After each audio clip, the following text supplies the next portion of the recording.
दोस्तों नमस्कार। मैं आपका दोस्त सरपंच यूपी वाला दोस्तों रहता देहरादून में ही हूँ। और दोस्तों मैं दिखाता हूँ आपको बहुत ही लाजवाब संपत्तियां देहरादून शहर के अंदर, जो कि मैं हर वीडियो में आपको बता के चलता हूँ। और मैं जैसे कि मसूरी की साइड आया हुआ था, तो मैं मेरे पास बहुत इन्वेंट्री थी, बहुत मेरे को संपत्ति लोगों को दिखानी थी। तो मैं आज सारी संपत्तियां दिखाते हुए लेके चल रहा हूँ। पहले मैंने मसूरी वाली मेरी वीडियो डल चुकी है। अब मैं आया हुआ हूँ माल देवता। माल देवता से अगर आप पहले रास्ता समझ लीजिए जो मैं बताना चाह रहा हूँ। अगर आप देहरादून से आ रहे हैं तो ये माल देवता से एग्जैक्ट 20 किलोमीटर ऊपर पड़ती है जमीन। और यहाँ से अगर हम धनोल्टी की बात करते हैं तो धनोल्टी यहाँ से लगभग 48 किलोमीटर पड़ता है। तो ये बीच में बिल्कुल लैंड आती है। लोकेशन का नाम है जी धौलागिरी। धौलागिरी बोला जाता है इस लोकेशन को। और इसी जमीन के बिल्कुल 200 मीटर के अंतराल में एक पेरू रिजोर्ट बना हुआ है, बहुत प्यारा। वो पेरू रिजोर्ट आपको दिखाएंगे। वो पीछे पेरू रिजोर्ट है जो ये आपको दिख रहा है। ये बहुत ही प्यारा रिजोर्ट बना हुआ है यहाँ पर, पेरू के नाम से। तो वो तो हमने दिखाया है आपको लोकेशन को समझाने के लिए, पेरू रिजोर्ट, जिसके अंदर कैंपिंग वैम्पिंग सभी कुछ चीजें होती हैं। और दोस्तों जमीन दिखा रहे हैं हम आपको ये वाली। दोस्तों यहां से ही जमीन शुरू हो जाती है, ऊपर की जमीन है। सबसे बड़ी बात क्या है कि मैं तभी इतनी दूर इस जमीन को देखने के लिए आया था। ऊपर की हाइट की जमीन है, पैडी नुमा खेत है, पैडी नुमा। तो ये जमीन यहां से शुरू हो जाती है और ये ऊपर तक पूरी की पूरी ऐसे आने के बाद ये 5 बीघा जमीन पूरी होती है दोस्तों।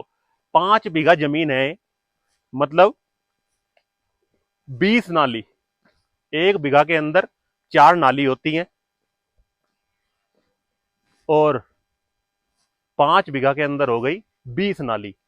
तो ये पूरी जमीन है जो हम कैमरे के माध्यम से आपको दिखा रहे हैं। बिल्कुल रोड से लगता हुआ इसका फ्रंट है। ये बिल्कुल आपको नीचे रोड से बिल्कुल टच आपको फ्रंट मिलता है।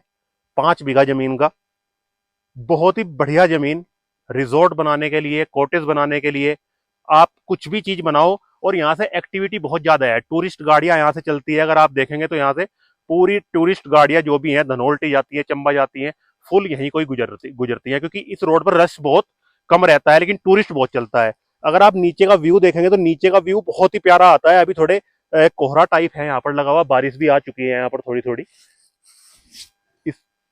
इसके कारण आपको थोड़ा कम दिखाई देगा, बिल्कुल क्लियर नहीं आएगा। लेकिन अगर व्यू की बात करते हैं तो बहुत ही प्यारा व्यू आता है। सामने वाले पहाड़ का व्यू देखो कितना जबरदस्त है। तो दोस्तों ये वो जमीन है। नीचे गांव भी है, अगर आप देख सकते हैं, आबादी है यहाँ पर। वो नीचे आप देख रहे हैं वो गांव है। और यहीं से अगर 1 किलोमीटर पीछे की बात करते हैं तो आबादी से भरा हुआ क्षेत्र है। और देखो सामने भी आबादी है, ऊपर पहाड़ पर, वहां पर भी आपको आबादी मिलेगी। मतलब इस जमीन के 200-300 मीटर के दायरे में आपको लगभग 50 से 60 घर आबादी में मिल जाएंगे इस गांव के। तो जमीन हम आपको दिखा चुके हैं, जमीन है। बारिश आ चुकी है दोस्तों, वीडियो खत्म करने में ही फायदा है मेरे को। अब रेट खोल देता हूं मैं इसका। दूरी में आपको बता चुका हूं। लैंड यूज एग्रीकल्चर ही है, जर्नल की जमीन है। और इसके रेट की अगर हम बात करते हैं तो रेट इसका मांगते हैं ओनर 55 लाख रुपए प्रति बीघा। नेगोशिएबल प्राइस है। किसी भी विशेष व्यक्ति को लेनी हो रिजॉर्ट बनाने के लिए या कॉमर्शियल एक्टिविटी करने के लिए तो मुझसे संपर्क करें। हमारा नंबर हर वीडियो में डला हुआ होता है दोस्तों। हमारी वीडियो आपको लगती कैसी है ये जरूर बताया करें। माल देवता से 20 किलोमीटर ऊपर लोकेशन आती है। कमेंट में जरूर बताया करें वीडियो कैसी लगती है। अगर अच्छी लगती है तो इसको लाइक, सब्सक्राइब, शेयर और बाद में घंटी जरूर बजाया करें दोस्तों। नमस्कार।